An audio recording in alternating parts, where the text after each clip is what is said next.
E hoje eu quero trazer para vocês um capítulo de Salmos do Velho Testamento e colocar nele o fundamento do plano perfeito.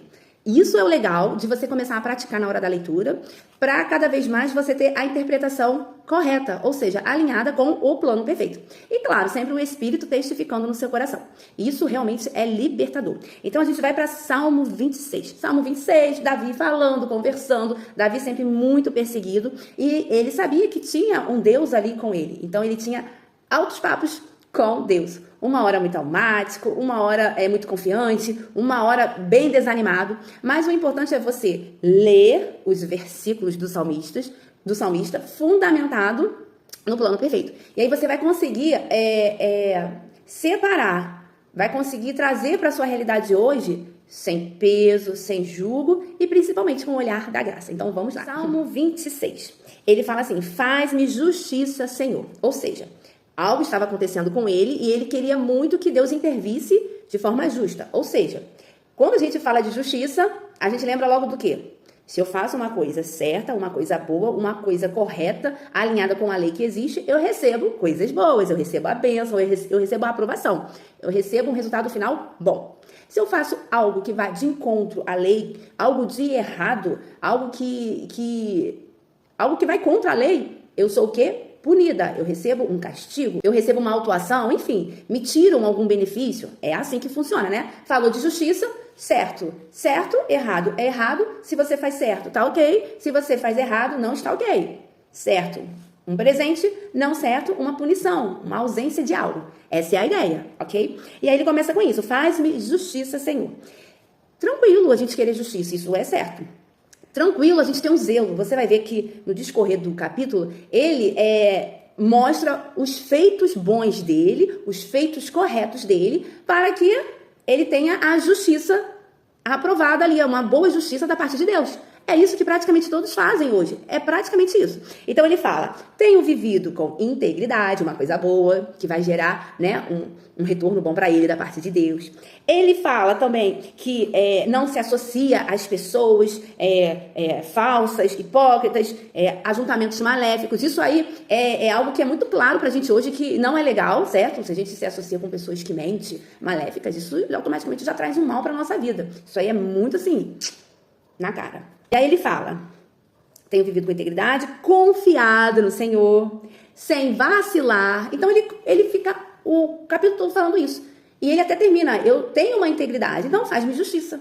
Gente, isso é ruim? Não. Isso é errado fazer? Não. Você está falando de coisas boas que você faz. Então, aonde eu quero chegar para a gente tomar o cuidado de não ter isso como base?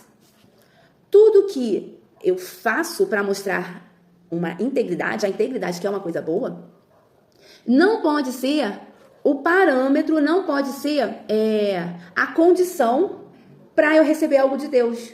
Por quê, Josiane?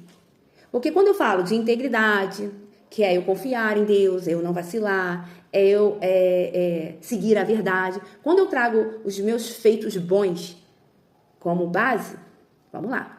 Uma hora, algum minuto do dia, eu não vou estar fazendo uma coisa boa. Porque eu sou humana, eu tenho uma alma que não é convertida. Então, tem alguma hora que eu não vou confiar tanto em Deus, que é quando a gente fica um pouquinho desanimada, achando que Deus se esqueceu da gente. Tem uma hora que eu vou vacilar. Tem uma hora que eu posso ouvir coisas que, teoricamente, não seriam boas para eu ouvir. Tem horas que eu não vou seguir a verdade, ou seja, não vou seguir aquilo que é 100% perfeito. É só comigo? Não. Com todos. Todo dia a gente erra em alguma coisa. E aí, quando tiver essa falha, nem que seja de 1 minuto por dia, naquele minutinho ali, no final, né, você vai dormir. Antes de você dormir, você pensou algo desalinhado com a lei, desalinhado com essa integridade, que eu passei o dia todo zelando por ela. Esse único minutinho seria, tá? E vou dizer por que seria. Seria uma justificativa para a justiça de Deus te acusar. Para o resultado da justiça te tirar algo. Afinal de contas, um único erro já seria, tá? Seria uma garantia judicial pela lei para te tirar algo, para te condenar.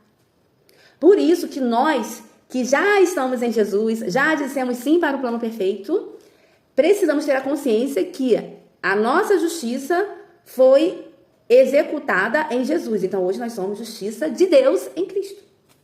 Então, a minha integridade, o que eu tento fazer, e muitas das vezes consigo fazer, de me manter íntegra 24 horas por dia, essa minha integridade é um estado da Josiane.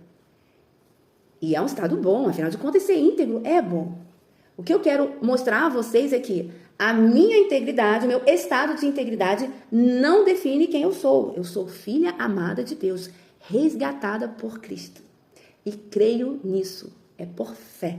Então, o Josiane ser é constante porque é por fé no que Cristo fez. O estado da Josiane oscila, ainda que ela não queira, oscila. Porque o meu estado depende de como eu recebi uma informação, de como as minhas emoções elas vão lidar com a circunstância. Depende da minha reação, depende de um treinamento de mentalidade para quando vir alguma notícia, eu não me emocionar a ponto de fazer algo errado, de eu não ir por uma coisa assim, um sentimento, uma emoção explosiva na hora. Então, o meu ser filha amada de Deus não é definido pelo meu estado. Eu sou porque Jesus é algo para mim. O meu estado não me define. E aí, quando a gente for ler algo parecido com isso nas Escrituras, a gente vai lembrar do zelo, do que é bom, das coisas que são boas aqui, que são lindos, Aqui ele fala assim, detesto o ajuntamento dos malfeitores. Ele fala, com integridade tem confiado no Senhor sem vacilar. Isso é lindo. Quem é que não quer confiar em Deus 24 horas sem vacilar um tantito? Eu quero. Agora, isso não pode estar na minha mente como definição do ser, não. É um estado meu. Quem me define é a obra redentora. E aí é por meio da graça. Por meio de Jesus, por meio em eu crer nele. Entenderam? E é tão interessante isso, e você começa a enxergar a palavra de Deus com essa leveza. Opa, hoje eu falei algo que não era tão íntegro para uma pessoa. Mas quem me define diante de Deus não é isso que eu falei, mas é o que Jesus fez. E aí isso é poder para eu me reerguer, entender que sou perdoada e continuar andando na integridade. E isso é tão sério que, se você for reparar no versículo 9, ele fala assim, não me deis o destino dos pecadores, nem o fim dos assassinos. Suas mãos executam planos perversos, praticam suborno abertamente. Aqueles que não seguiam a regra dessa época, a gente já sabe qual era o destino. E ele, sabendo disso, ele vivia em querer ter a integridade e, ao mesmo tempo, ele entendia que se ele não fosse íntegro, ele teria o mesmo destino dos assassinos. Olha só. E aí, era aquele estar diante de Deus, mas com receio, não tinha uma garantia. Gente, as pessoas que não entendem a crucificação de Jesus, elas não têm uma garantia. Por quê? Porque elas entendem que a garantia está no poder do fazer delas. Só que o fazer, ele não é perfeito. Nós que estamos em Jesus, nós temos a garantia da nossa remissão, da remissão dos nossos pecados. Porque eu sou melhor do que outra pessoa? Não. É porque eu entendo que foi por Jesus, e não foi por mérito, e não é por meu estado atual. Entendem? E aí, a gente hoje não precisa falar isso. Lembra, Senhor, não deixe acontecer, não retire de mim o teu Espírito. Não, porque a garantia de termos acesso a Deus, a garantia que o nosso Espírito é um só com o Espírito de Deus, todas as garantias do reino de Deus em nós é por causa de Jesus e não por causa do meu estado. Hoje eu estou no estado 100%, amanhã eu estou no estado 90%, outro dia eu estou no fundo do poço em relação a alguma coisa e aí eu não vou ter garantia. Não, a minha garantia é o que Jesus fez por nós, tá bom? E aí, eu não quero me prolongar muito, mas no Salmo 51, Davi já se comporta em entender a graça, que aí ele fala assim, 51:16, não te deleitas em sacrifícios. Deus, ele não se agrada de sacrifícios e nem de holocaustos, senão ele mesmo levava a Deus. Mas o que Deus se agrada? De um coração contrito, de um espírito quebrantado. Não são sacrifícios que agradam a Deus. Então, o seu sacrifício hoje de querer ser perfeito, de querer tentar cada vez mais errar menos, esses sacrifícios não agradam a Deus. Isso é um tipo de sacrifício. Deixa eu me sacrificar aqui porque eu preciso estar bem diante de Deus. Não. Deus, ele gosta de um espírito quebrantado, de um coração quebrantado e contrito. Deus, eu tô aqui. Já recebi o plano perfeito, já entendi a história, já entendi como eu tenho acesso a você, como eu tenho acesso às bênçãos. E muito obrigado. Porque quando o meu estado não está 100%, você ainda permanece unido à minha pessoa pelo seu espírito, unido ao meu espírito.